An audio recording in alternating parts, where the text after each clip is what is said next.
നമ്മുടെ സ്റ്റോറിലേക്ക് ആദ്യമായിട്ട് എറണാകുളത്ത് നിന്ന് വന്നിരിക്കുന്ന കസ്റ്റമേഴ്സ് ആണ്. ഇവരാദ്യമായിട്ടാണ് വന്നതെന്നാണ് ഉദ്ദേശിച്ചത് കേട്ടോ.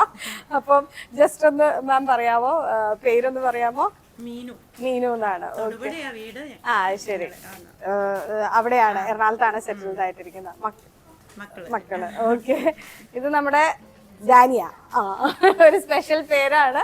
എങ്ങനെയുണ്ടായിരുന്നു സെലക്ഷൻസും തെരേസയും എല്ലാം പോയിട്ട്? റണ്ണിങ് മെറ്റീരിയൽസ് ആണോ കൂടുതൽ എടുത്തിരുന്നത്? ഓക്കെ, ഇഷ്ടപ്പെട്ടോ? എന്താണ് എക്സ്പീരിയൻസ് ഫീൽ ചെയ്തത് തെരേസയിൽ വന്നിട്ട്? യൂട്യൂബിൽ കാണാറുണ്ട് എപ്പോഴും നിങ്ങളുടെ വീഡിയോസ് ഒക്കെ, ഇഷ്ടപ്പെട്ടു. അങ്ങനെ സോഷ്യൽ മീഡിയ വഴിയാണോ തൊടുപുഴ വന്നത്? ആ, പിന്നെ വീട് തൊടുപുഴയാണല്ലോ അല്ലേ? ഫ്രണ്ട്സ് ഒക്കെ സ്റ്റിച്ച് ചെയ്തിട്ടുണ്ട്. അങ്ങ് പോണ്ടത് വന്നത് എറണാകുളം. നല്ലതാ മെറ്റീരിയൽ അല്ല, സെറ്റും നല്ലതാ. കളക്ഷൻസ് എല്ലാം ഇഷ്ടപ്പെട്ടു. അപ്ഡേറ്റഡ് ആയിട്ട് തന്നെ ഫീൽ ചെയ്തോ? എറണാകുളത്ത് നിന്ന് ഇങ്ങോട്ട് വരണമെങ്കിൽ തോന്നി നല്ലതായിട്ട് തോന്നി. ഇപ്പൊ വെക്കേഷൻ ആയല്ലോ അല്ലേ? യാത്ര അടിപൊളിയാണോ തൊടുപുഴ വന്നിട്ട്? ഇഷ്ടപ്പെട്ടോ തൊടുപുഴ? എറണാകുളമാണോ തൊടുപുഴയാണോ നല്ലത്? അമ്മ വീട്ടിൽ വരാനാണോ ഇഷ്ടം? അമ്മ വീട്ടിൽ വരാനോ ഇഷ്ടം? എന്ത് ഇവിടെ വന്നിട്ട്? അടിപൊളി.